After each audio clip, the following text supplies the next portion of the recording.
வணக்கம். சிறகடிக்க ஆசை சீரியலில் இனி நடக்க போகுது அப்படின்னு தான் பார்க்க போகிறோம்.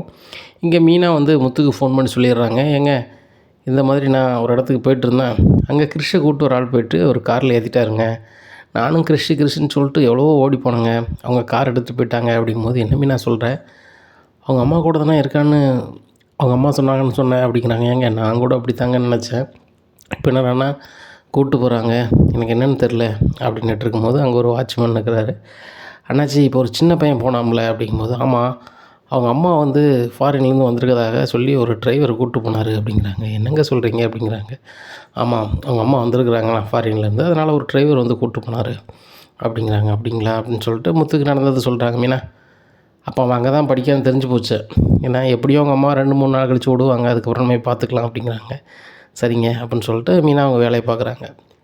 அப்போ அருண் வந்து போயிட்டு இருக்கும்போது ஒரு ஆள் வந்துட்டு இது பண்ணாங்கள்ல, அருண் வந்து ஒரு மாதிரி ஒரு இடத்துல கடுப்பாக உட்காந்துருக்கிறாரு. இந்த முத்து தான் சேர்ந்து இப்படி செஞ்சுருப்பான் அப்படின்னு சொல்லிட்டு நினைக்கிறாங்க. அப்போ நேராக நம்ம ஆஸ்பத்திரி போகணும்னு சொல்லி ஆஸ்பத்திரிக்கு போய் கெட்டெல்லாம் போட்டுக்கிட்டு ஸ்டேஷனுக்கு போவோம் அப்படின்னு நினைக்கிறாரு. அதுக்கு முன்னாடி முத்து வந்து, சார் இந்த வண்டியிலேருந்து வந்து இன்னார் வந்து இப்படி பண்ணிட்டாங்க, அவர் என் சோழப்பாடி உங்கள் ஸ்டேஷனில் தான் வேலை பார்க்காரு அப்படிங்கும்போது, அருணுக்கு சோழப்பாடி தானே நீங்கள், சரி சரி அப்படின்னு சொல்லிட்டு, சரி நான் யாருன்னு பார்க்குறேன்னு சொல்லிட்டு கேமராவில் பார்த்து அவங்கள கூப்பிட்டு வந்து ஸ்டேஷனில் வச்சிடுறாங்க. அப்போ அருண் ஆஸ்பத்திரிலாம் போயிட்டு ஸ்டேஷனுக்கு வராங்க. சார் என் மேலே முத்துங்கிறவன் வந்து தேவையில்லாமல் ஆட்களை வச்சு இப்படி வச்சுட்டான் அப்படிங்கும்போது, யாரப்பா சொல்கிறேன் அப்படிங்கும்போது, வேறு யாரும் இல்லை சார், நான் கல்யாணம் முடிச்சிருக்கோம்ல என் பொண்டாட்டியோட அக்கா மாப்பிள்ள அப்படிங்கும்போது, உடனே ஸ்டேஷனில் உள்ள பெரிய அதிகாரி சிரிக்கிறாரு. என்ன சார் சிரிக்கிறீங்க அப்படிங்கும்போது, யோ அருணே உனக்கு கொஞ்சம் கூட இங்குது இல்லையா, உன் ஜவளப்பாடி உன்னை மேலே கை வச்சோன்னே சும்மிடக்கூடாதுன்னு சொல்லி வண்டி நம்பரை கொண்டு கொடுத்து தூக்கி உள்ளே வைக்க சொல்லிட்டான். உள்ளே இருக்காங்க என்ன இருக்காங்க பாரு, அவங்களுக்கும் அந்த முத்துக்கு எந்த பிரச்சனையுமே கிடையாது, சம்மந்தமே கிடையாது, அது தெரிஞ்சுக்க முதல்ல. உனக்கும் அது நல்லாவே தெரியும், தெரிஞ்சுக்கிட்டு அந்த முத்துக்கு இப்படி பண்ண நினைக்கல, இது நல்லதில்லை அப்படின்ட்டு இருக்கும்போது முத்து வந்துட்டார் கரெக்டாக. என்ன அருண் வழக்கம் போல் உன் வேலையை காமிக்கிறியா, நானாக வந்துட்டு அப்படி இல்லை, உன் மேலே எனக்கு கோவம் இருந்துச்சு தான், வச்சிச்சு தான், ஆனால் வந்துட்டு எப்போ நீ சீதாவை கல்யாணம் முடிச்சியோ அப்போமே நான் வந்து என்னோடய உறவாக தான் பார்க்குறேன்னே தவிர்த்து என்னோடய எதிராக இருக்கிறவரை நான் பார்க்கல. உனக்கு ஏதோ ஒன்று ஆயிடக்கூடாதுன்னு சொல்லிட்டு நான் வந்து காப்பாற்றினா நீ வந்து என்னையே நினைக்கிறியா, இவ்வளவு கீழாக இருக்கியே, இது நல்ல பற்றியே இல்லை, எவ்வளவோ வீட்டில் சொன்னேன் கேட்கல, இந்த அருண் மாறவே மாட்டாப்புல அப்படின்னு சொல்லிட்டு, சரி என் மேலே உள்ள கோவத்தை சீதாட்ட காட்டாத, நல்ல மாதிரி வச்சு பார்த்துக்கோ அப்படிங்கிறாங்க. ஏன் முன்னாட்டியை எப்படி வச்சு பார்க்கணுன்னு எனக்கு தெரியும், வேலையை பாரு அப்படிங்கிறாங்க. சரி சரி அப்படின்னு சொல்லிட்டு வெளில வந்துடுறாங்க. இங்கே வீட்டில் போய் யாரும் நடந்ததெல்லாம் சொல்கிறாங்க. உல்ட்டாவா எப்படின்னா முத்தை வந்து எதிராக நினைக்கணும் அப்படிங்கிறதால சீதாவை சொல்கிறாங்க. ஏன்னா வந்து 3 பேர் வந்து பைக் வச்சுட்டு ஒரு மாதிரி போனாங்க, நானும் சேண்டா அப்படி போகிறீங்க, தண்ணி சாப்பிட்டு போகிறீங்க, தலையில் ஒன்றும் போடலை வைக்கலன்னு சொல்லிட்டு நிப்பாட்டையில் என்னை 3 பேர் வெளுக்க ஆரம்பிச்சிட்டாங்க அப்படிங்கும்போது, ஏங்க அப்படி பண்ணாங்க அப்படிங்கும்போது, வேறு யார், உங்கள் மாமா முத்து ஏற்பாடு பண்ண ஆட்கள் தான், அதுக்கப்புறம் அவர் வந்து அவங்க எல்லாத்தையுமே அனுப்பி விட்டாங்க அப்படின்னோடனே சரியான கோபமாக இருக்குது சீதாவுக்கு. யார் மேலேன்னா அருண் மேலே. எங்கள் மாமா இப்படியே செய்ய மாட்டார், ஆனால் இவர் சௌரியத்துக்கெலாம் சொல்கிறாரு, இது என்னன்னு நம்ம வந்து தெரியணும், இந்த அருண் வந்து மாறவே மாட்டாரா அப்படின்னு சொல்லிட்டு ஃபோன் எடுத்துகிட்டு பேசுகிறாங்க. யாருக்கு, மீனாவுக்கு. அக்கா அப்போ இருக்கும்போது, சீதா நான் வரேன் உன் வீட்டுக்கிட்ட தான் வரேன் அப்படிங்கும்போது, அக்கா இங்கே வர வேண்டாம் என் அம்மா வீட்டுக்கு வந்துரு அப்படின்னோன்னா, அதை சீதா வந்து மீனாட்ட பேசுகிறது நல்லாவே கேட்குறாரு அருண் நினைக்கிறாரு, சரி நம்ம பண்ண பிளான் ரொம்ப ஒரு கொட்டாகுது, அந்த வீட்டில் அந்த முத்தை ஒரு ஆளாகவே எடுத்துக்கூடாது, அதுக்குள்ளே சூப்பர் வேலை, எப்படியும் சீதா வந்து வீட்டுக்கு போவாள், என்ன நம்மளை வர வேண்டாங்க அப்படின்னு சொல்லிட்டு ஆட்டோவில் போவாள். அங்கே போனோன்னா எப்படியும் ஏக்காட்ட மாமா சரி கிடையாதுன்னு சொல்லுவாள். அதை வந்து சீதா வீட்டில் எல்லோரும் புரிஞ்சுக்கிட்டு, இந்த முத்து மாதிரி ஒரு மோசமான ஆள் யாரும் கிடையாது, இந்த முத்துக்கும் இந்த வீட்டுக்கும் சம்மந்தமே கிடையாது, மீனா உன் புருஷன் அந்த வீட்டுக்கு வர விட்றாத, அதுபோக அருண்கிட்ட வச்சுக்கிடாதாங்க அப்படின்னு சொல்லிடுவாங்கன்னு சொல்லி ரொம்ப சந்தோஷமாக இருக்காங்க. அதே மாதிரி சீதா வராங்க, அதான் நான் வந்து எங்கள் அம்மா வீட்டுக்கு போய்ட்டு வரேன், எங்கே கிளம்புறேன் அப்படின்னு சொல்லிட்டு கிளம்புறாங்க. சீதா நான் பைக்கில் கொண்டு விட்றேன் அப்படிங்கிறாங்க. இல்லைங்க நான் ஆட்டோவில் போகிறேன் அப்படிங்கும்போது, சரி நான் ஆட்டோ வர சொல்கிறேன்னு சொல்லி ஆட்டோ வர சொல்லிடுறாங்க. இங்கே சீதாவுக்கு அருண் வந்து தேவையில்லாமல் தான் சொல்லுதாருன்னு ஓரளவு படுது. அப்போ அதுக்கு முன்னக்கூட்டியே மீனாட்ட வந்து முத்து எல்லாத்தையுமே சொல்லிடுறாரு, இந்த மாதிரி நான் போனேன், அருண் மேலே 3 பேர் கை வச்சாங்க, நான் அவங்களுக்கு கொடுக்கணும்னு கொடுத்தேன், கடைசியில் அருண் இந்த மாதிரி தப்பாக நினச்சா என்ன செய்யன்னு சொல்லி அதே வண்டி நம்பருவேன் எதை கொண்டு கொடுத்தேன், அவங்க சேதன்லேருந்து பிடிச்சி உள்ளே வச்சுட்டாங்க. அருண் அங்கே வந்துட்டு அதே மாதிரி நான் நினச்ச மாதிரியே ஜோலப்பாட்டி தான் பண்ணிட்டார், அவனை விடக்கூடாது வைக்கக்கூடாதுன்னு 9 அதிகாரி சொல்லிட்டார். முத்துக்கும் இந்த சம்மந்தம் சம்மந்தம் கிடையாது, அவங்க உள்ளே இருக்காங்க, இந்த மாதிரி பண்ணாதான்னு சொல்லிட்டாங்கன்னா மீனாவுக்கு மேலும் கோவம். மீனா வந்து சீதா வீட்டில் உட்காந்துருக்காங்க. சீதா வராங்க, அக்கா அப்படிங்கிறாங்க. பேச ஆரம்பிக்கிறதுக்கு முன்னோட்டி மீனா சொல்லிடுறாங்க, உன் மாப்பிள்ளைக்கு நல்லது பண்ணால் காலம் இல்லை. என் வீட்டுக்காரர் அப்பவுமே சொன்னார், அந்த அருண் திருந்தவே மாட்டாப்புல, வைக்க மாட்டாப்புல அப்படின்னு சொல்லிட்டு. ஆனால் நான் வந்து சரி ரைட்டு, சீதா விரும்புகிறாங்க, சீதா விரும்புகிறாங்கன்னு சொல்லிக்கிட்டே இருந்தேன். கடைசியில் அவரும் சம்மதிச்சார், நீ நல்லா இருக்கிற அப்படிங்கும்போது, எங்கக்கா நல்லா இருக்கிறேன், எங்கே நல்லா இருக்கிறேன், மாமா சொன்னது உண்மைதான். அந்த அருண் வந்து நாளுக்கு நாள் வந்து மாமாவை பற்றியும் உங்கள் குடும்பத்தை பற்றியும் நம்ம குடும்பத்தை பற்றியும் எதையாவது சொல்லி நான் அந்த குடும்பத்துக்கே வராத அளவுக்கு பண்ணக்கூடிய நினைக்காரு. எனக்கு உங்களெல்லாம் விட்டுட்டு இருக்க முடியாதுக்கா. அது போக அந்த அருண் மாறவே மாட்டார். ப்ரொமோஷன் கிடைக்காத காரணமும் மாமா தான் நினச்சிட்ருக்காங்க. மாமா வந்து ஒரு பொம்பளையால் காப்பாற்றிருக்காங்க, அந்த பொம்பளையால் மாமா தான் காப்பாற்றணும்னு சொல்லிட்டாங்க. இதில் தப்பு என்னது இருக்குதுன்னு எனக்கு தெரியல. அவங்க அம்மாவுக்கே சில நேரம் அருணை பிடிக்க மாட்டாங்குது. அந்த அருண் வந்து என் கூட வாழணுன்னு கல்யாணம் முடிச்ச மாதிரி தெரில. மாமாக்கிட்ட வீம்பு பண்ணதுக்கு நீ கல்யாணம் முடிச்ச மாதிரி தாங்க தெரியுது அப்படிங்கும்போது, இல்லடி உன் மேலே நல்லா பாசம் வச்சுருக்காரு. அவர் என்ன நினைக்காருன்னா, என் வீட்டுக்காரை பிடிக்கல, இந்த வீட்டுக்கு அவர் வந்து ஒரு ஆளாக தெரியக்கூடாது, இந்த மாதிரி பண்ணுறாரு, இதுதான் உள்ளது. இது என் வீட்டுக்காரே சொல்லிட்டாரு அப்படிங்கும்போது, மாமாவை ஃபோன் பண்ணி வர சொல்லுங்க அப்படிங்கிறாங்க. முத்துக்கு ஃபோன் பண்ணி வர சொல்கிறாங்க. சீதா அப்படிங்கிறாங்க, ஏங்க நீங்கள் நினச்ச மாதிரியே சீதாட்டையுமே அவர் சொல்லியிருக்காரு அப்படிங்கும்போது, மீனா எனக்கு நல்லாவே தெரியும், என்கிட்டயே அப்படி எடுத்துக்கிறாருன்னா சீதாட்ட அப்படி தானே சொல்லுவார் அப்படிங்கும்போது, அருணும் பின்னாடி வந்துடுறாரு. வந்தோடனே சீதா நீ வா கிளம்பலாம் அப்படிங்கிறாங்க. எங்கே அப்படிங்கிறாங்க. வேறங்க நம்ம வீட்டுக்கு தான் அப்படிங்கிறாங்க. இனிமேல் வீடு இது என் வீடு தான், நான் இங்கே தான் இருக்க போகிறேன் அப்படிங்கும்போது, சீதாம்மா என்ன சீதா அப்படி பேசுகிற அப்படிங்கும்போது, சரியாக தான் பேசுகிறேம்மா, மாமாவை வந்து அப்பா இடத்துல வச்சு பார்க்கணுன்னு சொன்னால் போதாதும்மா, அப்பா வந்து எனக்கு எதிராக இருப்பாரம்மா, முத்து மாமா அப்படி இருப்பார்னு என் வீட்டுக்காரருன்னு சொன்னால் நான் கேட்பேனாம்மா. இங்கே பாருங்கங்க, உங்கள் மேலே எனக்கு எந்த வித கோபமும் இல்லை, ஆனால் எங்கள் மாமா எந்த தப்பும் செய்யாத ஆள். எங்கள் மாமாவை இந்த வீட்டுக்கு வர விடக்கூடாது, எங்கள் மாமா ஒரு ஆள் இல்லை அப்படின்னு நீங்கள் சொன்னால் அதை நான் ஏற்றுக்கிடவே முடியாது. எனக்கும் என் தம்பிக்கும் இந்த குடும்பத்துக்கும் எவ்வளவோ எங்கள் மாமா பண்ணிகிட்ருக்காரு அப்படிங்கிறாங்க. உடனே முத்தை பார்த்துட்டு அருண் சொல்கிறாரு, இவங்களாம் சாதாரண டிரைவர் அப்படின்னு. முத்து சரியான கோவம் வந்துடுது. இங்கே பாரு அருண், இவ்வளோ நேரம் நீ பேசிகிட்டு இருந்த, நான் அமைதியாக இருந்தது ஒரே காரணம் சீதா தான். சீதா முன்னாடி நினச்சில நான் வந்து கோவப்பட விரும்பல, ஒழுங்காக கிளம்பிடு அப்படின்னு. கோப்பப்பட்ட என்ன பண்ணுவேன் அப்படிங்கிறாங்க. உடனே முத்து சொல்கிறாரு, நீ நினைக்கிற மாதிரியோ பேசுகிற மாதிரியோ நான் 4 பேரை வச்சு விழுக்குதால் நான் கிடையாது, எனக்கு கோவம் இருந்துச்சுன்னா நானே வெளுத்து விடுவேன் அப்படிங்கும்போது, மீனா சொல்கிறாங்க, இங்கே பாருங்கள் அருண், உங்கள் இடத்துல வேறு யாராவது இருந்தாங்கன்னு வச்சுக்கோங்களேன், இந்த மீனா குடும்பத்துலேருந்து என்ன நடந்திருக்குன்னு சொல்லி இந்த காம்பவுண்டுக்கு தெரிஞ்சிருக்கும். நான் கோவப்பட விரும்பல, நீங்கள் கிளம்புங்க, சீதா வந்து கோவம் சரியான வருவா அப்படிங்கிறாங்க. சீதா நீ கிளம்பு அப்படிங்கிறாங்க. நான் வரலைங்க அப்படிங்கிறாங்க. சரி உங்கள் அக்கா சொன்ன மாதிரி கோவம் போகணுன்னு வந்து சேரு, ஆனால் உன் மாமன் நல்லவன் கிடையாது, அதை மட்டும் புரிஞ்சுக்கோ அப்படின்னு சொல்லிட்டு போயிடுறாங்க. உடனே முத்து சொல்கிறாரு, சீதாங்க பாரு, என் மேலே உள்ள கோவத்தில் அருண் இப்படி பண்ணுறாப்புல, நான் கூட இந்த வீட்டுக்கு வராமல் இருந்துக்கிறேன், உங்கள்கிட்ட பேசாமல் இருந்துக்கிறேன், அதுக்காக உன் வாழ்க்கையை அவன் பார்க்காதம்மா, நீ கிளம்பு அப்படிங்கும்போது, மாமா இல்லைம்மா, உங்களை வந்து ஒரு மாதிரி சித்தரிக்கும் போது நான் வந்து ஏற்றுக்கொள்ள முடியாது மாமா, நீங்கள் தப்பு பண்ணீங்க அப்படின்னா நான் ஏற்றுப்பேன், என் மாமா தப்பு பண்ணுறதுன்னு சொல்லிட்டு. நீங்கள் தப்பு பண்ண மாட்டீங்க, உங்களுக்கு கோவம் தான் சரின்னு பட்டால் கேட்பீங்க, மற்றபடி யார் மனசை கஷ்டப்படுத்தணுமோ வைக்கணும்னு நீங்கள் நினைக்கவே மாட்டீங்க, பேசவே மாட்டீங்க. அதுபோக எனக்கு நீங்கள் நல்லது மட்டுமே செய்யணும்னு நினைப்பீங்க. அது அவருக்கு புரிய மாட்டாங்குதா இல்லை புரிஞ்சுக்கிட்டு இப்படி பண்ணுறாரான்னு தெரில. அவராக தன்னை உணர்ந்து என்னை வந்து சீதா நான் எல்லா வகையிலையும் மாறிட்டேன் அப்படின்னு சொல்லி கூப்பிட்டா போவேன் அப்படிங்கிறாங்க. உடனே பார்த்துக்காமா அப்படின்னு சொல்லிட்டு முத்து கிளம்பிடுறாரு. மீனா போயிடுறாங்க. சீதா அம்மா வந்து ஒரு மாதிரி இருக்காங்க. உடனே அம்மா நான் இருக்கிறனால உனக்கு எதுவும் வருத்தமா அப்படிங்கும்போது, ஒரு வருத்தம் இல்லடி, முதல்ல நீ மாப்பிள்ளை கூட போகலன்னு சொல்லும்போது கொஞ்சம் கஷ்டமாக தான் இருந்துச்சு. நினச்சி பார்த்தா முத்து மாப்பிள்ளை நம்ம வீட்டுக்காக அவ்வளவு நல்லது பண்ணிகிட்ருக்காரு. ஆனால் மாப்பிள்ளை இந்த வீட்டுக்கே வரக்கூடாது எப்போவுமே அப்படின்னு சொல்லி உன் மாப்பிள்ளை பண்ணுறது சரியே கிடையாதுடி. யாரோ 3 பேர் வந்து மாப்பிள்ளைக்கிட்ட சின்ன மாப்பிள்ளைகிட்ட ஏதோ பண்ணுறதுக்கு பெரிய மாப்பிள்ளை தான் காரணம்னு சொன்னால் எப்படிக்கிட்டே ஏற்றுக்கிட முடியும் அப்படிங்கும்போது, ஏம்மா மாமா சொல்கிற மாதிரி என் வீட்டுக்காருக்கு ஃபுல்லும் கொழுப்பு தான். அவர் வந்து இந்த வீட்டுக்கு ஒரு ஆளாக தெரியக்கூடாது நம்ம மாமா முத்து மாமான்னு நினைக்காங்க. சரி மாறி வரட்டுமா, இல்லை நான் வேலை பார்த்து கூட சாப்பிட்டுப்பேன் அப்படிங்கும்போது, நான் பக்கத்து வீட்டில் தாண்டி எல்லோரும் கேட்பாங்க அப்படிங்கும்போது, யாருனாலும் கேட்கட்டுமா நான் சொல்கிறேன் அப்படிங்கும்போது, நீ ஏன்டி சொல்கிறேன் நானே பார்த்துக்கிறேன் அப்படிங்கிறாங்க. இங்கே அதே மாதிரி சீதா அம்மா வேலைக்கு போகிறாங்க. ஒரு ஆள் கேட்குது, என்ன சீதா வீட்டில் வந்து இருக்கா, மாப்பிள்ளை வரலையோ அப்படிங்கிறாங்க. சின்ன மாப்பிள்ளை வேலை விஷயமா வெளியூர் போயிருக்காங்க அப்படி. இல்லையே அவரை நாங்கள் பார்த்தேன் அப்படிங்கும்போது, என் மோ என் வீட்டுக்கு வந்திருக்கா, எத்தனை நாள்னாலும் இருப்பாள், அதெல்லாம் நீங்கள் எதுவும் பேசாதீங்க, உங்கள் வேலை ஏதோ அதை பாருங்கள் அப்படின்னு சொல்லிட்டு போயிடுறாங்க. என்ன வீட்டில் இருக்கான்னு தானே கேட்டேன், அதுக்கு இந்த முறைப்பு முறைக்கிறாள் இந்த சந்திரா அப்படின்னு சொல்லிட்டு போகிறாங்க. இப்படியா இருக்குது. இங்கே முத்துக்கு மனசுக்கு ரொம்ப சங்கடமாக இருக்குது. மீனாட்ட பேசுகிறாங்க. மீனா, கிறிஷ் வந்து அந்த பள்ளிக்கூடத்தில் தான் படிக்காமல் தெரிஞ்சிருச்சு. அவனை பார்க்க போகணும். இப்போ நான் சீதா வந்து என்ன எனக்கும் அருணுக்கும் பிரச்சனைங்கிறதுனால வந்து இங்கே இருக்காளே அப்படிங்கும்போது, ஏங்க நீங்கள் என்னங்க பண்ணுவீங்க? நீங்கள் அந்த வழியாக போனீங்க, அப்படி நடந்துச்சு. இது ஒன்றும் தப்பு ஒன்றும் கிடையாது. சீதாவும் நிரந்தரமாக வேண்டான்னு சொல்லியிருக்கல. அவர் வந்து தன்னை வந்து புரிஞ்சுக்கிட்டு நான் பண்ணது தப்புன்னு சொல்லி உணர்ந்து வந்து கூப்பிட்டு போகணுன்னு நினைக்கிறான். இதில் என்ன இருக்குது? நான் கூட எங்கள் வீட்டிலேருந்து இருக்கலையா, நீங்கள் வந்து கூப்பிடலையா? அதை மாதிரி எல்லாம் மாறுங்க அப்படிங்கும்போது, மீனா நம்ம 2 பேருக்குள்ளது வேறு. அந்த அருண் ரொம்ப கோவக்காரன். அது எல்லாமே வந்து மாறணும். வீம்பில் அவன் ஏதாவது பண்ணிக்கிட்டா அப்படிங்கும்போது என்ன பண்ணுவார் அப்படிங்கும்போது தெரியல மீனா, எனக்கு அதை சொல்ல தெரியல. ஆனால் வீம்புக்கு அவன் ஏதாவது ஒன்று பண்ணக்கூடும்.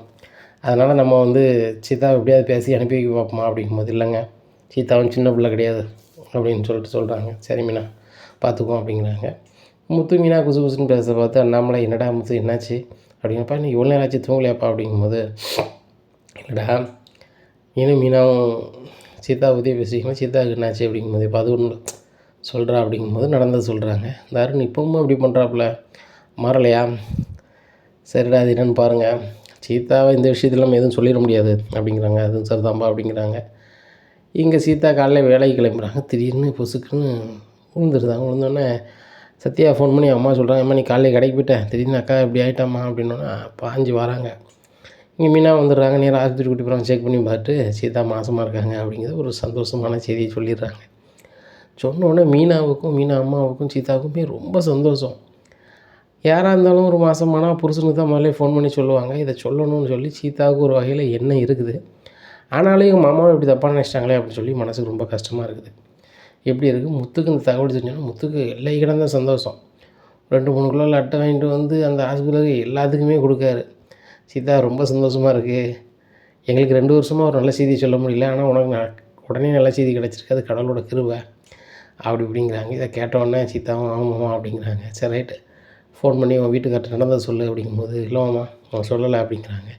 இல்லைம்மா இந்த மாதிரி விஷயத்த கண்டிப்பாக மாப்பிள்ளைகிட்ட சொல்லணும், நீ சொல்லுமா, அவர் ரொம்ப சந்தோஷப்படுவார் அப்படிங்கும்போது, மாமா எங்கள் குடும்பத்துலேருந்து நீங்கள் இருக்கவே கூடாது, எங்கள் குடும்பத்துக்கும் உங்களுக்கும் சம்மந்தமே இருக்கக்கூடாதுன்னு சொல்லிட்டு அவர் எல்லா வேலையும் பார்க்குறாரு. அப்பேற்பட்ட ஒரு மாப்பிள்ளையாக எனக்கு இருக்குது, வேண்டாமாம்மா, இந்த பிள்ளைய வளர்த்துட்டு நான் இருந்துக்கிறேன் அப்படிங்கும்போதேம்மா, தனி மரம் தோப்பாகாதும்மா, நீ ஒன்றா இருந்தால் தான்மா சந்தோஷமாக இருக்கும் அப்படிங்கிறாங்க. இல்லைம்மா நான் தனியாக இருந்துப்பேன் அப்படிங்கிறாங்க. இல்லை சரி வராது அப்படின்னு எல்லாம் சொல்லுதாங்க. ஆனாலும் சீதாவுக்கு முத்தை வந்து தப்பாக நினச்சதை தாங்கி கொள்ளவே முடியல. வீட்டுக்கு வந்துடுறாங்க. அப்போ இந்த விஷயம் ஆஸ்பத்திரியில் வேலை பார்க்குற ஒரு பிள்ளை மூலமாக அருணுக்கு தெரிய வருது. அருணுக்கு பயங்கர சந்தோஷம். இன்னொரு வகையில் முத்து மேலேயும் அந்த குடும்பத்து மேலேயும் மீனா குடும்பத்து மேலேயும் சரியான கோபம். என் பொஞ்சாதி மாதமாக இருக்கா, அவட்ட ஃபோனை கொடுத்தா எனக்கு ஃபோன் பண்ணி சொல்லியிருப்பா, இல்லை அவட்டையும் ஃபோன் இருக்குது சொல்லலாம், யாரும் என்கிட்ட சொல்லலை, எனக்கு இன்னொரு ஆள் சொல்லி தெரியணுமா அப்படின்னு சொல்லி அவர் சரியான வைக்க. அப்போ ஸ்டேஷனில் லீவு கேட்காரு. அப்போ லீவு தர முடியாதப்போ வேறு டூட்டிக்கு ஆள் இல்லை அப்படிங்கிறாங்க. சார் என் பொஞ்சாதி மாதமாக இருக்கா, இந்த தகவலை எனக்கு சொல்லலை, இப்போ நான் ஏன்னா என் வீட்டுக்கு போய் இன்னும் எதுன்னு கேட்கணும் சார், அதனால் நான் போகிறேன் அப்படிங்கிறாங்க. சரியா இருந்து போயிட்டு வா, போயிட்டு சாயந்தரம் டூட்டிக்கு வந்து சேரு அப்படிங்கிறாங்க. சரி சார் அப்படிங்கிறாங்க.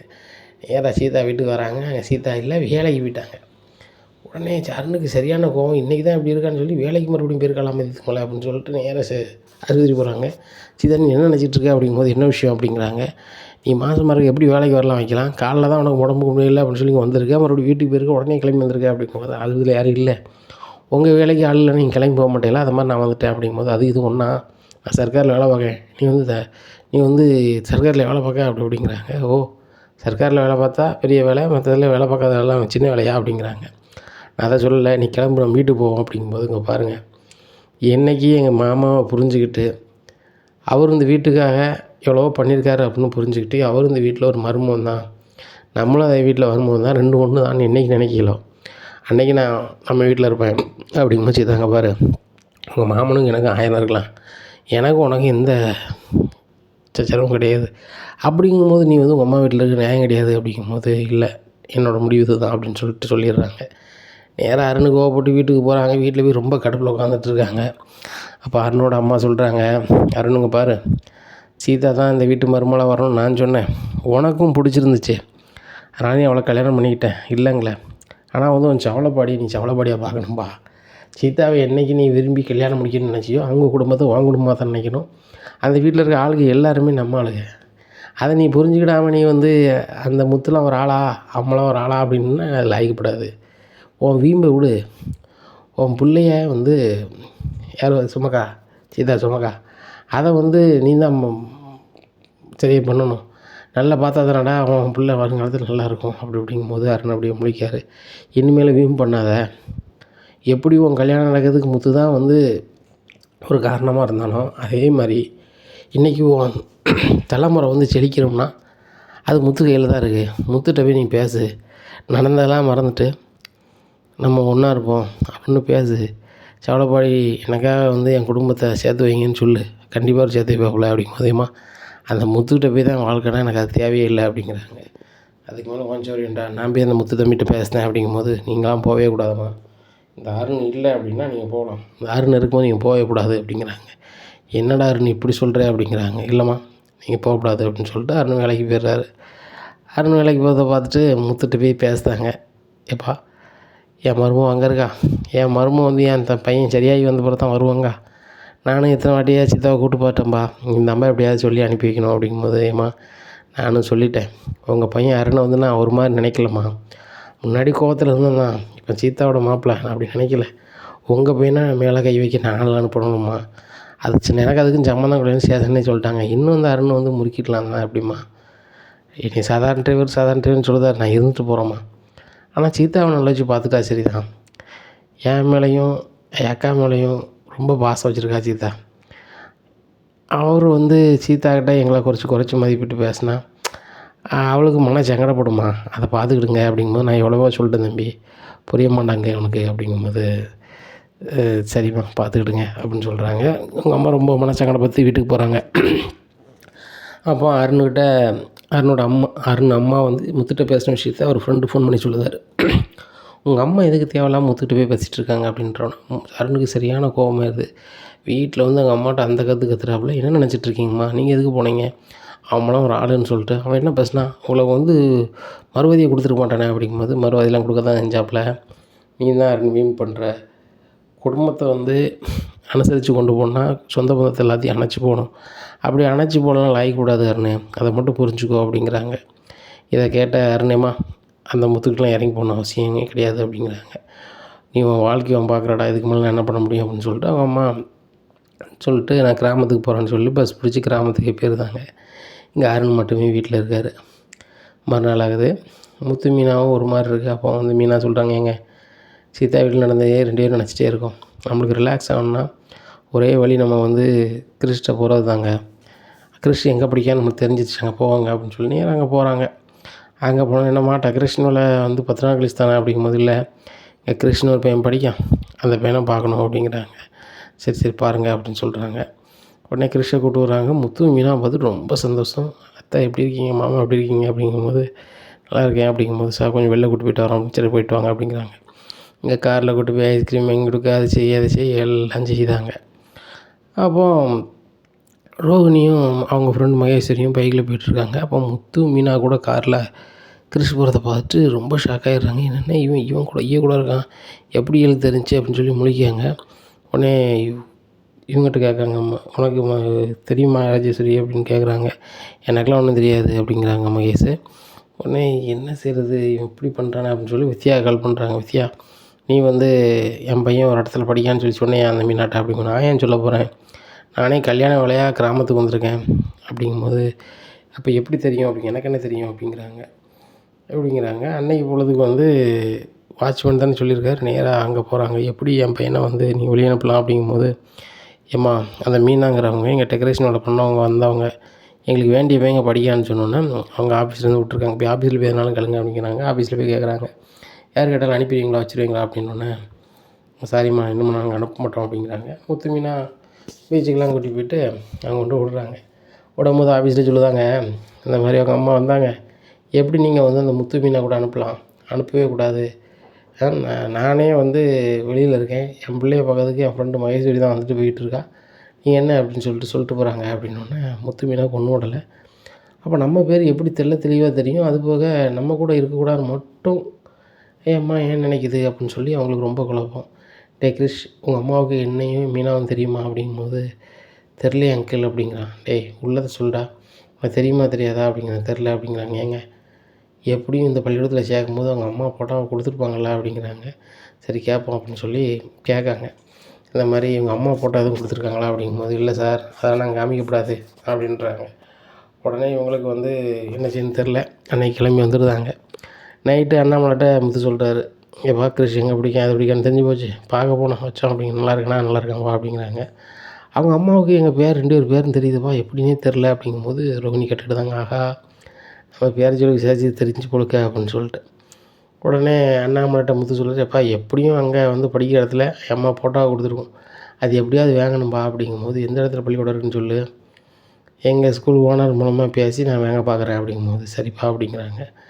ரோகிணி நினைக்காங்க, ஐயையோ நம்ம வேறு ஃபோட்டோ கொடுத்துருக்கோமே அப்படின்னு சொல்லிட்டு மறுநாள் காலையிலே போய் அந்த ஃபோட்டோவை போய் ஆஃபீஸில் கேட்காங்க, என் ஃபோட்டோ கொடுத்துருக்கோம் அதை கொண்டாங்க அப்படிங்கும்போது, ஏம்மா எங்கள் தேவை இதை வாங்கி வச்சுருக்கோம் அப்படிங்கும்போது, இல்லை உங்களுக்கு நல்ல ஃபோட்டோவை தரேன்னு சொல்லி அதை வாங்கிட்டு கொண்டு போயிருந்தாங்க.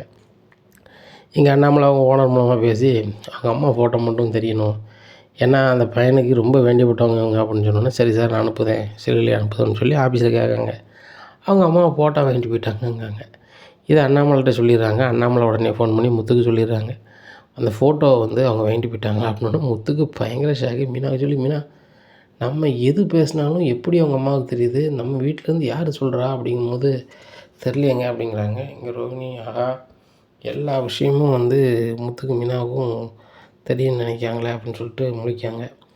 இப்படியா இருக்குது. இந்த சூழ்நிலையில் ரோகிணி நினைக்காங்க, இன்னுமே கிறிஷ் அங்கே பிடிக்கல ஆகி கிடையாது, பேசாமல் கிறிஷ் இந்த மாதிரி கிராமத்துலேயே ஒன்று அம்மட்ட விட்டுற வேண்டியதான். முத்து மீனாவும் இங்கே தானே எங்கேயாவது படிக்கான்னு சொல்லி நினச்சிட்டு இருப்பாங்க, கிராமத்துக்கு போக மாட்டாங்கன்னு நினச்சி கிறிஷ் அங்கேருந்து பேப்பர் எல்லாம் வாங்கி கொண்டு கிராமத்தில் கொண்டு விட்டுருந்தாங்க. கிறிஷுக்கு ரொம்ப சந்தோஷம் என் பாட்டிகிட்ட போனதுனால. பாட்டிக்கு ரொம்ப சந்தோஷம், எப்படியும் வந்து ரோகிணியை நல்லா வச்சு பார்க்க மாட்டா, கண்டிப்பாக வந்து நம்மகிட்ட தான் கொண்டு விடுவான்னு நினைக்காங்க. மனசுக்குள்ளே நினச்ச மாதிரியே கொண்டு விட்டுருந்தாங்க. உள்ளூர் போய்ட்டு சேர்த்துட்டு வந்துருந்தாங்க.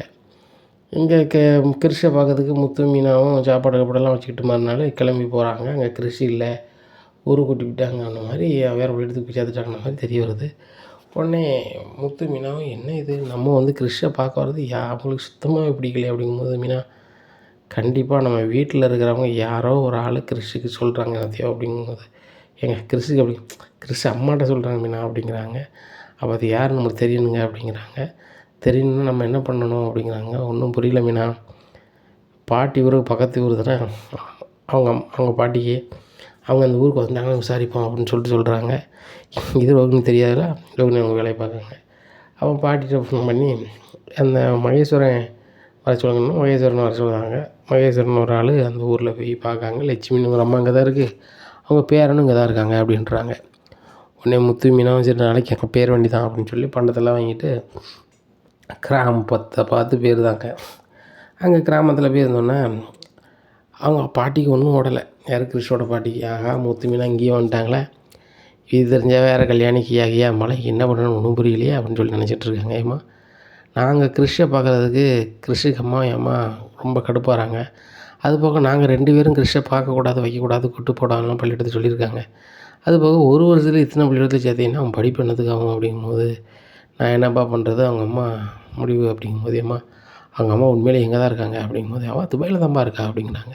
துபாயில் இருந்தால் அப்படிமா 2 நாளைக்கு ஒருக்கா வந்து கிறிஷை பார்க்க முடியும், கூட்டு போக முடியும், அதுபோக எங்கள் பேர் எப்படி தெளிவாக தெரியும் அப்படிங்கும்போது, நான் சொல்லியிருக்கோம்ல அப்படிங்கிறாங்க. அப்படியாம்மா சார் ரைட்டு, கிறிஷை வந்து நாங்கள் வச்சுக்கிட்டோம்மா, அவங்க அம்மாவால் பார்க்க முடியாதனால தான் அங்கங்கே விட்றாங்க வைக்கிறாங்க, அதுபோக உங்கள்கிட்ட கொண்டு விட்றாங்க, நாங்களே பார்த்துக்குறோம் அப்படிங்கும்போது, இல்லை தம்பி அது லாய்க்கப்படாது, உங்கள் வீட்டில் இருந்தால் அவனுக்கு சரி வராதுன்னு சொல்லிட்டு தான் எம்மன் கொண்டு விட்ருக்கா அப்படிங்கும்போது, என்னம்மா எங்கள் வீட்டிலேருந்து லாய்க்கப்படாதா அப்படிங்கும்போது, இல்லை தம்பி நான் வேறு எதுவும் பேசக்கூடாது, நான் நிறைய விஷயத்தில் உங்கள்கிட்ட போய் சொல்லியிருக்கேன், ஆனால் வந்து எனக்கு மறைக்க தெரியல, நீங்கள் கிளம்புங்க தம்பி அப்படிங்கிறாங்க. ஏம்மா கிறிஸ்மன் நாங்கள் ரொம்ப பாசம் வச்சுருக்கோம், உங்களுக்கு வேறு உடம்புக்கு முடியல, நீங்கள் எப்படிம்மா பார்த்துப்பீங்க, பேசாமல் நீங்கள் எங்கள் வீட்டுக்கு வந்துடுங்க அப்படிங்கும்போது, அம்மா பேச ஆரம்பிக்கி, உங்களுக்கே அங்கே இருக்க வீடு கிடையாது, நீங்கள் என்னை கூப்பிட்டு போய் அந்த ஹாலில் கட்டில் வைப்பீங்களா கிறிஷி வளர்ப்பீங்களா, அது லாய்க்கப்படாது, நான் என் பேரனை பார்த்துக்கிறேன் அப்படி இப்படின்னு பேசணும்னா சொந்தக்காரங்களாம் வந்துடுறாங்க, தம்பி அவங்க பேரனை அவங்க பார்த்துட்டு தாங்க வராங்க, நீங்கள் கிளம்புங்க அப்படிங்கிறாங்க. முத்து மீனாவுக்கும் அங்கேருந்து கிளம்ப மனசே இல்லை, கிளம்பி வந்து ஒரு வாரத்தில் நிற்காங்க. அப்போ வந்து லட்சுமி அம்மாவுக்கு சொந்தக்காரங்க, ஆனால் லட்சுமி அம்மாவோட பேச மாட்டாங்க. அவங்க வந்து தம்பி நீங்கள் லட்சுமி அக்கா வீட்டுக்கு தானே வந்தீங்க அப்படிங்கும்போது, ஆமாம் அப்படிங்கிறாங்க. எனக்கு அவங்க சொந்தக்காரன் தான், பேச மாட்டேன், பிள்ளையோடைய பழக்கவழக்கம் சரி கிடையாது அப்படிங்கிறாங்க. என்னங்கய்யா அப்படிங்கும்போது, இல்லை பக்கத்து ஊரில் தான் கல்யாணம் ஆச்சு, அவர் வீட்டுக்காரர் ரொம்ப வயசான ஆள், அந்த பிள்ளைக்கு அந்த நேரத்தில் மாட்டேன் அப்படின்னது, அது கல்யாணம் முடிச்சு வச்சாங்க. முடிச்சு வச்சு கொஞ்ச நாள்லேயே போய் அவர் போய் சேர்ந்தார். இந்த பிள்ளை வந்து மெட்ராஸில் எங்கேயோ இருக்குன்னு சொன்னாவா. மெட்ராஸில் அவங்க துபாயில் எங்கே இருக்கு? துபாயெல்லாம் கிடையாது தம்பி. அந்த பிள்ளை 12 வரைக்கும் படிச்சிருந்து பார்த்துக்காங்க. ஏதோ பார்லர் வேலை யார்ட்டையோ கற்றுக்கிட்டோம்னு சொல்லிட்டு பார்லர் வேலை செஞ்சுட்டு அலையுது. அப்படிங்கும்போது பார்லர் வேலை செய்யுதா? அப்படிங்கும்போது ஆமாம் பார்லர் வேலை தான் செய்யுதுன்னொன்னே முத்துக்கு மீனாகும் அப்புறம் ரோகிணிக்கு தெரிஞ்சவங்கள தான் இருக்கணும் அப்படின்னு சொல்லி நினைக்காங்க. ஏன்னா ரோகிணி தானே பார்லர் வேலை தெரியும் அப்படின்னு சொல்லிட்டு அப்போ ரோகிணி தான் கிறிஷோட அம்மாட்ட எல்லா விஷயத்தையும் சொல்லுது பொழுது அப்படின்னு நினைக்காங்க. ஆனால் கிறிஷோட அம்மா தான் ரோகிணிங்கிற விஷயம் உங்களுக்கு தெரியல. அப்போ நேராக வீட்டுக்கு போயிருந்தாங்க. வீட்டுக்கு போனோன்னே மீனாட்ட சொல்லிவிட்டு, மீனா நம்ம இங்கே வந்து ரோகிணி இது மாதிரி எது பேசினாலும் நம்மளுக்கு எதிராக தான் இருக்கும். கிறிஷ் நம்மகிட்ட வரவே மாட்டான். கிறிஷ் நம்ம வளர்க்க இயலாது. அதனால் வந்து ரோகிணி நம்ம பேச தெரியவே கூடாது அப்படின்னு நினைக்காங்க. அப்போ வித்யாவுக்கு ஃபோன் பண்ணி, வித்யா அப்படின்னு சொல்லி முத்து மீனா பேசுகிறேன், நாளைக்கு உன்னை நேரில் பார்க்க வரேன் அப்படிங்கும்போது நான் கிராமத்துக்கு வந்துட்டேன். அப்படிங்கும்போது உங்கள் கிராமம் எங்கே இருக்குது அப்படிங்கிறாங்க. ரோகிணி கிராமத்துக்கு பக்கத்து கிராமம். அந்த கிராமத்துக்கு போயிடுறாங்க. கல்யாணம்லாம் ரொம்ப சிறப்பாக நடக்குது. முருகனுக்கு 3 மணி கல்யாணம் எங்கே வச்சு வைக்க போகிறேன், எதை வைக்க போகிறேன்னு சொல்லி முத்து கேட்காரு. ஆனால் எங்கள் 2 பேருக்குமே பெருசாக சொந்த பந்தம் இல்லை. மெட்ராஸில் வச்சுட்டு உங்கள் வீட்டில் உள்ள ஆளுகள் தெரிஞ்ச ஆளுகள் கூப்பிட்டு வரவேற்பு வைக்கலான்னு பார்க்கணேன் அப்படிங்கும்போது அது சரிதான் தம்பி அப்படின்னு சொல்லிட்டு பேசுகிறாங்க. பேசும்போது மீனா வந்து வித்யாவை கூப்பிட்டு போகிறாங்க. வித்யா நான் ஒன்று கேட்பேன், நீ வந்து உள்ளதை சொல்லணும் அப்படின்னா ஆஹா ரோனியை பற்றி தான் கேட்க போகிறாங்க, நம்ம வசமாக மாட்டிக்கிட்டோம், என்ன பண்ணணும்னு தெரியலையே அப்படிங்கும்போது மீனாவே சொல்லிடுறாங்க, எனக்கு கொஞ்சம் தெரியும், எல்லாமே தெரிஞ்சிருச்சு, ஆனால் உனக்கு அதுவும் தெரிஞ்சு என்கிட்ட சொல்லலைங்க தான் கேட்குறேன் அப்படின்னு சொல்லி ஒரு வார்த்தையை சொல்லிடுறாங்க. இதை சொன்னோன்னே வித்யா வந்து ஆஹா அப்போ இவங்களுக்கு எல்லாம் ரோகிணி பற்றி தெரிஞ்சு போச்சு கொடுக்க அப்படின்னு சொல்லி மீனா என்ன மன்னிச்சிருங்க, ரோகிணி இவ்வளோ தப்பு செய்யும்போது நான் சொல்லிக்கிட்டே இருந்தேன் உள்ளதை சொல்லணும். அவள் தான் கல்யாணம் நடந்ததை மறைச்சி கல்யாணத்தை முடிச்சிட்டாங்க அவங்க மச்சானே அப்படிங்கிறாங்க. இதை கேட்டோன்னே மீனாவுக்கு ஒன்றும் விடலை. என்னடா நம்ம பேச்சுக்கு ஒரு வார்த்தை தான் சொன்னோம் திருப்பி சொல்லுது அப்படின்னு சொல்லிட்டு என்ன சொல்கிறீங்க வித்யா அப்படிங்கும்போது நான் தான் உளறிட்டேனா அப்படிங்கும்போது பின்னா நீ மன்னிச்சிருக்கேன் எதுவும் உடம்புல அப்படிங்கிறாங்க. இல்லை நீங்கள் ரோகிணிக்கு வேறு கல்யாணம் முடிஞ்சு சொன்னீங்க அதை உள்ளதை சொல்லுங்கள் அப்படிங்கும்போது இங்கே பாருங்கள் மீனா நான் தான் சொல்லணும்னு சொல்லி ரோகிணிட்டு சொல்லிடாதீங்க, அவள் வந்து எந்த நேரத்தில் எப்படினாலும் நடந்துப்பா, எனக்கும் முருகனுக்கும் கல்யாணம் நடக்காமல் கூட ஆக்கிடுவா, அந்தளவு கூட பண்ணுவாள், ஏன்னா அவள் சுயநலம் அவளுக்கு முக்கியம், அடுத்தவங்க எப்படி பண்ணாலும் பரவாயில்லம்பா, அதனால் அந்த ரோகிணிக்கு மட்டும் சொல்லிடாதீங்க நான் உள்ளதை சொல்லிடுறேன்னு சொல்லி ரோகிணி கல்யாணம் ஆனது, கிறிஷ் வந்து ரோகிணியோட பையன்தான் அப்படிங்கிற எல்லா விஷயத்தையும் சொல்லிடுறாங்க. இதை கேட்ட மீனாவுக்கு ஒன்றும் உடலை. முத்துக்கு கால் பண்ணி ஏங்க வீட்டுக்கு முன்னாடி வாங்க அப்படிங்க வீட்டுக்கு முன்னாடி வராங்க. வித்யா நிற்கிறாங்க. என்ன மீனா ஆச்சு அப்படிங்கும்போது வித்யா சொன்னது எல்லாத்தையுமே சொல்கிறாங்க. சொன்ன உடனே முத்துக்கு ஒன்றும் இல்லை, மீனா என்ன மீனா இப்படி இருக்குது அப்படிங்கும்போது அதாங்க நம்ம பேச அந்த ரோகிணி கேட்டுக்கிட்டு நம்மளை வந்து கிறிஷ்கிட்ட பக்கத்துலேயே போடாமல் ஆக்கியிருக்காங்க. இப்போ நேராக வாங்க, நேராக கிறிஷோட பாட்டி வீட்டுக்கு போகணும்னு சொல்லிட்டு நேராக கிறிஷ் பாட்டி வீட்டுக்கு போயிருந்தாங்க. இவங்க 2 பேரும் வரணும்னு பார்த்தோன்னா முத்து மீனா அவங்கள்ட்ட எவ்வளோ சொன்னாலும் புரியாதா, நீங்கள் எனக்கும் கிறிஷுக்கும் நிறைய பண்ணிட்டீங்க, போதும் உங்களுக்கு அதுக்கு என்ன காசோ நான் தந்துடுறேன் அப்படிங்கும்போதேம்மா இதுக்கு மேலே நீங்கள் நடிக்க வேண்டாம் அப்படிங்கும்போது என்ன தம்பி நான் நடிக்கிறேன் அப்படிமா, ஆமாம்மா நீங்கள் ரோகிணியோட அம்மா தானே அப்படின்னோன்னா ஆஹா ரோகிணியை பற்றி எல்லா விஷயம் தெரிஞ்சுட்டு போலுக்க அப்படின்னு சொல்லிட்டு முத்து என்னை மன்னிச்சிருப்பா மீனா என்ன மன்னிச்சிரு அப்படிங்கும்போதேம்மா இந்த உள்ளதை நீங்கள் சொல்லியிருக்க வேண்டியதானம்மா, நான் எங்கள் பாட்டிகிட்ட போய் சரி பண்ணியிருப்போம்ல, உங்கள் பொண்ணு தான் எல்லாத்தையும் மறைச்சிட்டு கல்யாணம் முடிச்சிருக்கு, அப்படியே காலம் இருந்தால் சரியாக போகுமா, இல்லை நம்ம கண்ணை மூடிட்டு இருந்தால் அப்படியே உலகம் இருட்டாக இருக்குமா, இருக்காதுல்லம்மா, நம்ம தானம்மா அதை வந்து சரி பண்ண பார்க்கணும் அப்படிங்கும்போது முத்து நான் எத்தனை வாட்டியே சொல்லிட்டேன் அப்படிங்கும்போதேம்மா வித்யா எல்லாத்தையுமே சொல்லிட்டாப்புல, எங்களுக்கு எல்லா விஷயமும் தெரிஞ்சிருச்சு, வித்யாவும் ரோகிணியும் ரொம்ப நாளாக ஒன்றா படிச்சிருக்காங்க, உண்மையான பேர் ரோகிணியே கிடையாது கல்யாணி தான், எல்லாமே தெரிஞ்சிருச்சு அப்படிங்கிறாங்க.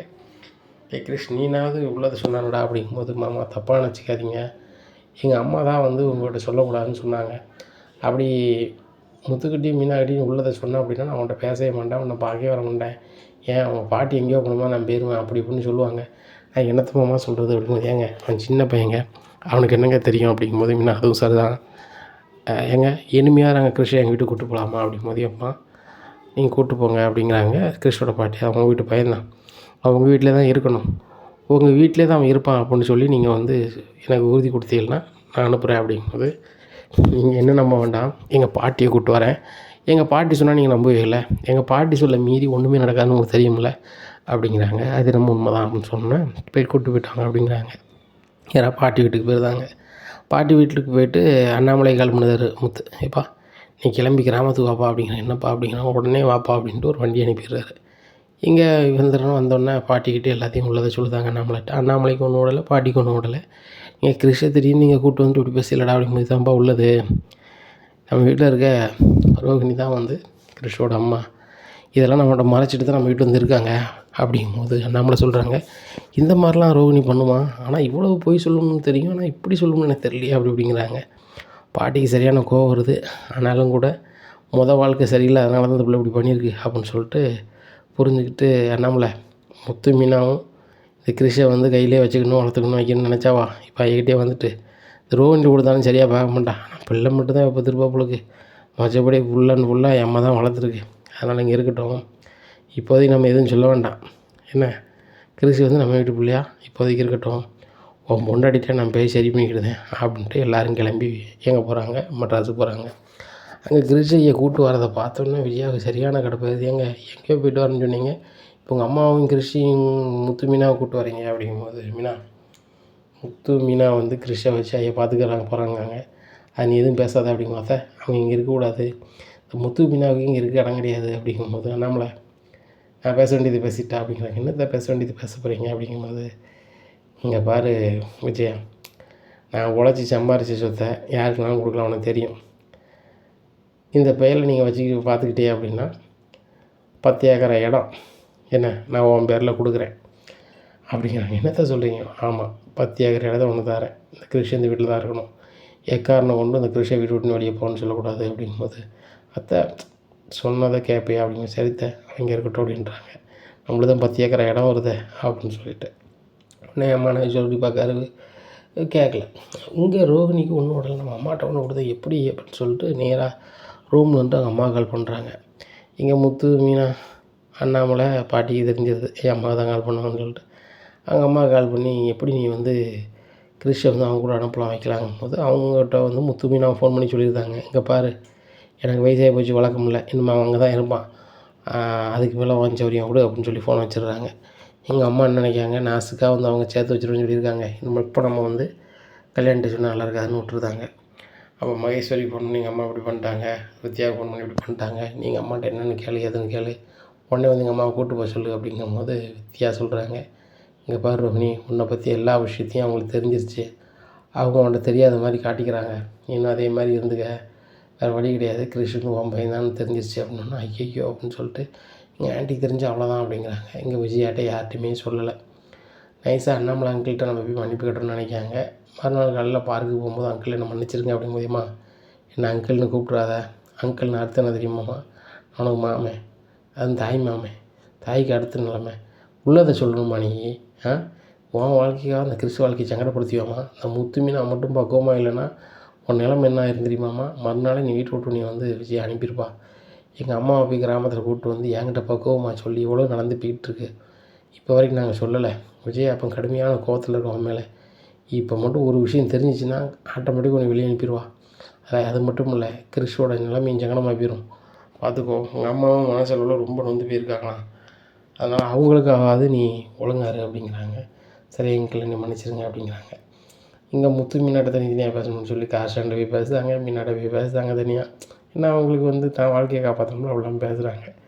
முத்து மீனாவும் ஒரு வார்த்தை சொல்லுதாங்க, எங்களுக்கு வந்து கிறிஷ் எங்கள் வீட்டில் இருக்குன்னு நினச்சோம், உங்கள் பையனாக இருக்கா, அதை நம்ம வீட்டு பையனாக எதிர்த்து போட்டோம், நாங்கள் எதுவுமே சொல்லலை, இந்த விஷயத்தில் நீங்கள் வந்து மனோஜ்கிட்டையும் எங்கள் அம்மாட்டையும் எனக்கே வர நீங்கள் மன்னிப்பு கேட்கணும் முத்து சொல்லிடுறாரு. இப்படியா இருக்குது, மனோஜ்ட்டு ஒரு நல்ல நாள் பார்த்து சொல்லிடணும், வீட்டில் எல்லோரும் தெரிஞ்சிருச்சு, ஆன்ட்டிக்கும் மனோஜுக்கு மட்டும் தெரில, அவன் நம்ம கண்டிப்பாக வந்து நாசுக்காக சொல்லிடணும் அப்படின்னு நினைக்காங்க. இங்கே ஸ்ருதிக்கு ரவிக்கும் தெரில, ஸ்ருதிக்கு தெரிஞ்சால் தான் ஆட்டம் பயங்கரம் ஆட்டமாயிருமே தெரியலை. இந்த முத்து மீனா ஒரு மாதிரி அந்த பார்த்துட்டு, மீனா உங்களுக்கும் முத்துக்கும் ஏதாவது வருத்தமா அப்படிங்கும், இல்லையா அப்படிங்கும், இல்லை 2 பேரும் ரொம்ப சந்தோஷமாக இருப்பீங்க வைப்பீங்க, உங்களை பார்க்கும்போதெல்லாம் புருஷன் முன்னாடினா அப்படி தான் இருக்குன்னு சொல்லிட்டு நானும் நினைப்பேன், வித்யாவே நீ பார்க்க நேரம் பல நேரம் சொல்லியிருக்காங்க, உங்களால் தான் அவங்க வந்து லவ் மேரேஜ் பண்ணதுக்கே ஆசைப்பட்டான்னு சொல்லுவாங்க, அப்படி இருக்கும்போது நீங்கள் வந்து இப்படி இருக்கீங்களா, ஒருத்தர் பேசாமல் இருக்கீங்களா அப்படிங்க, ஒன்றும் இல்லை அப்படிங்கும், இல்லை நீங்கள் என்கிட்ட எதுவுமே மறைக்க மாட்டீங்க, நான் உங்கள் சிஸ்டர் மாதிரி நின்று அடிக்கடி சொல்லுவீங்க, நானும் அப்படி தான் நினைக்கிறேன், அப்படி நீங்கள் நினச்சிங்கன்னா உள்ளதை சொல்லுங்கள் அப்படிங்கும்போது, இங்கே பாருங்கள் ஸ்ருதி, எனக்கு எதுவும் மறைக்க உங்கள்கிட்ட முடியல, நல்லா சொல்லிடுறேன்னு சொல்லிட்டு நடந்ததை சொல்லிடுறாங்க. சொன்னோன்னே ஏன் மீனா என்ன சொன்னீங்க, என்னால் மறைக்கவே முடியாது அப்படிங்கிறாங்க. ஸ்ருதி தயவுசெய்து எதுவும் சொல்லிடாதீங்க அப்படிங்கும்போது, நான் எதுவும் சொல்லலை, அந்த ரோகிணி ஏதாவது ஓவராக பண்ணால் நான் கண்டிப்பாக சொல்லிடுவேன் அப்படிங்கிறாங்க. உடனே சரி சொல்லிடாதாங்க அப்படின்றாங்க. அன்றைக்கி பொழுது போகுது. மறுநாளே வந்து ரோகிணி நினைக்காங்க, எப்படியாவது கடன் வாங்கி இந்த ஆன்ட்டியை வந்து எப்படியாவது கவர் பண்ணணும் அப்படின்னு நினச்சி ஒரு ஃப்ரெண்டுகிட்ட ஒரு 5 லட்ச ரூபாய் வாங்குதாங்க மகேஸ்வரிகிட்ட. வாங்குதாங்க. மகேஸ்வரிட்ட என்ன சொல்லுதாங்க, என் வீட்டை விற்று தந்துருந்தேன், என் வீட்டு பத்திரத்தை அப்படின்னு சொல்லி என் அப்பா வீட்டு பத்திரத்தை கொடுத்துருந்தாங்க. மகேஸ்வரியும் ஒரு குடும்ப சொத்தை வாங்கிறதுக்கு தாண்டி பணம் வச்சுருக்கேன், நீ வந்து கண்டிப்பாக அந்த சொத்து வாங்க முடியலனாலும் உன் சொத்து தந்துடும், நான் உண்டான காசு தந்துருதான்றாங்க. அந்த 5 லட்ச ரூபா வாங்கிட்டு நகையை எடுத்து கொண்டு வீட்டில் கொடுக்காங்க. கொடுத்தோன்னு வச்சே கேட்குறாங்க, என்னடி இந்த நகையை எடுத்து வந்துருக்கு, இதை ஆட்டை போட்டதா அப்படிங்க. அத்தை என்னத்த சொல்கிறீங்க, இது எனக்கு வேறு வகையில் பணம் வந்துச்சா தான் வாங்கிட்டு வந்தேன் அப்படின்னோடனே, இங்கே முத்து மீனா அண்ணாமலை பாட்டிக்கு எல்லாத்துக்குமே தெரிஞ்சது ஏதோ வகையில் ஐஸ் வைக்க அப்படின்னு சொல்லிட்டு சுருதி ஒரு மாதிரி பார்க்குறீங்க, என்ன சுருதி ஒரு மாதிரி பார்க்கிங்க, அப்படி ஒன்றும் இல்லை அப்படிங்கிறாங்க. இல்லை எப்படி இந்த நகை வந்துச்சுன்னு பார்க்கிங்க, எனக்கும் சொந்த பந்தத்தில் வசதியானவங்க கொஞ்சம் இருக்கிறாங்க, எனக்கு தானே வசதி இல்லை, ஆனால் என் சொந்த பந்தம் வசதி இருக்குது, என்னை பார்க்கும்போது அவங்க கிஃப்ட் பண்ணாங்க, அதை நான் வந்து ஆன்ட்டி கிஃப்ட் பண்ணேன் அப்படிங்கும்போது அதுக்கு மேலே சுருதியால் மறைக்க முடியல. என்ன ரோகிணி உங்களுக்கு கிஃப்ட் பண்ணாங்களா, இல்லை ஆன்ட்டியை வந்து எப்படியாவது கவர் பண்ணணும், மனோஜையும் கவர் பண்ணணுங்கிறதுக்காக இப்படி பண்ணுறீங்களா அப்படிங்கும்போது, என்ன சுருதி வாய்க்கு வந்ததெல்லாம் பேசுகிறீங்க அப்படிங்கும்போது, நான் வாய்க்கு வந்ததெல்லாம் பேசலை, நீங்கள் தான் சொல்ல வேண்டியதெல்லாம் மறைச்சிக்கிட்டு ஆன்ட்டியை ஏமாற்றிட்டுருக்கீங்க அப்படிங்கும்போது, என்னம்மா சொல்கிற அப்படிங்கும்போது, ஆன்ட்டி வேறு ஒன்றும் இல்லை அப்படிங்க. சுருதி எதுவும் சொல்லாதீங்க அப்படின்னு சொல்லி மீனா சொல்ல போகிறாங்க. மீனா சுருதி என்கிட்ட சொல்ல போகிறா, எதுவும் சொல்லக்கூடாதுங்க அப்படிங்கிறாங்க. அத்தை அதெல்லாம் வேண்டாம், சொல்லு சுருதி அப்படிங்கிறாங்க. சுருதி நடந்ததை சொல்லிடுறாங்க. நடந்ததை சொன்ன உடனே ரோகிணிக்கு மேலே சரியான கடுப்பாகி ரோகிணி வந்து அந்த செயின் வந்து இதுதாங்க அத்தை அப்படிங்கிறாங்க. அத்தையா ஒரு நிமிஷம் அந்த வீட்டில் இருக்கக்கூடாது, கிளம்புனா கிளம்பு அப்படிங்கும்போது, அத்தை நீங்களும் இந்த ரோகிணியோட சேர்ந்து என்னை ஏமாற்றிங்களா அப்படிங்கும்போது, இங்கே பாரு யாரும் ஏமாற்றலை, ரோகிணி மனோஜை பிடிச்சி போய் தன்னை பற்றிய விஷயத்தை மறைச்சி இந்த வீட்டுக்குள்ளே வந்துட்டான். அதை மறைக்கிறதுக்கு அவள் 1000 பொய் சொல்லுதான். இன்னும் அவள் எந்த பொய் சொல்ல வேண்டியதும் வரக்கூடாது. கிறிஷ் வந்து ரோகிணியோட பையன்தான், ரோகிணி வேறு யாரும் கிடையாது, நம்ம குடும்பத்தில் ஒரு ஆள் தான், அதனால் அவன் இந்த வீட்டில் தான் இருப்பாள் அப்படிங்கிறத, இந்த வீட்டில் அவள் இருக்கக்கூடாது, அவள் இருக்க வீட்டில் நான் இருக்க மாட்டேன் அப்படின்னு சொல்லி விஜயா கிளம்பி கடவுள் நேராக பார்வதி வீட்டுக்கு போயிருந்தாங்க. இங்கே பாட்டியிலேருந்து எல்லோரும் வந்து பயங்கர டோஸ் விடுதாங்க. என்ன நினச்சிட்ருக்க நீ, நாங்கள் வந்து விஜயாட்ட சொல்லாமல் இருக்க காரணம் இது தான் அப்படி இப்படின்னு சொல்லிட்டு இல்லாமல் பேசுகிறாங்க. ரோகிணியால் ஒன்றுமே பேச முடியல. மனோஜ் வந்து விஜயா கூடயே வெளில போயிடுறாங்க. மனோஜ் வந்து சரி யாராவது இனிமேல் நான் ரோகிணி கூட வளமாட்டேன் அப்படி இப்படின்னு சொல்கிறாங்க. விஜயாவுக்கும் அதுதான் சரியாக போடுது. நேராக ராஜேஸ்வரிக்கு ஃபோன் பண்ணி ராஜேஸ்வரிகிட்ட சொல்லுதாங்க. ராஜேஸ்வரிக்கும் மோளுக்கு 2ஆம் தரம் தான் மாப்பிள்ளை பார்த்துட்ருக்காங்க. சரி ரைட்டு, ரோகிணிக்கு உனக்கு சம்மந்தம் இல்லைன்னு மட்டும் ஒரு பேப்பரில் எழுதி வேண்டாப்பா, என் மோளு கல்யாணம் முடிச்சு வைக்கணும்னு சொல்லியிருந்தாங்க. உடனே விஜயாவும் மனோஜும் மறுநாள் காலையிலே வீட்டில் வந்து நிற்காங்க.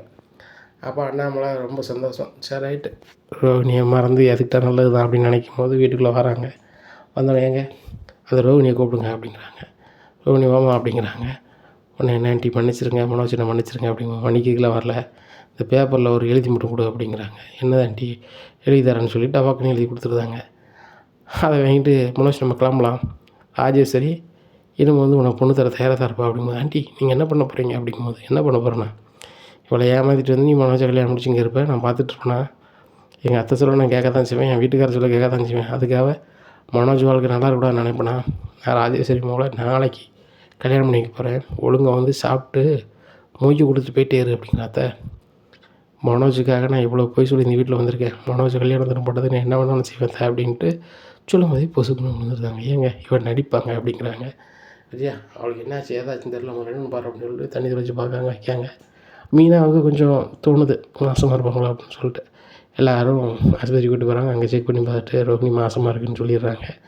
ரோகிணி மாசமாக இருக்குன்னு சொன்னோன்னா மனோஜ் முழிக்க ஆரம்பிச்சது. ரெண்டா முழிக்க அவள் இது கூட ஏமாத்தோடா அப்படிங்கும்போது அண்ணாமலை சரியான கோவம் வந்து விஜயா பலார்னு வாங்கியிருந்தாங்க. விஜயா எந்த விஷயத்தில் இது நீ பேசினாலும் எந்த விஷயத்துலேயும் பேசுவியா, துளைச்சி சித்தனாமர் அப்படின்னு சொல்லிட்டு எல்லோரும் வீட்டுக்கு கூப்பிட்டு வந்துடுறாங்க.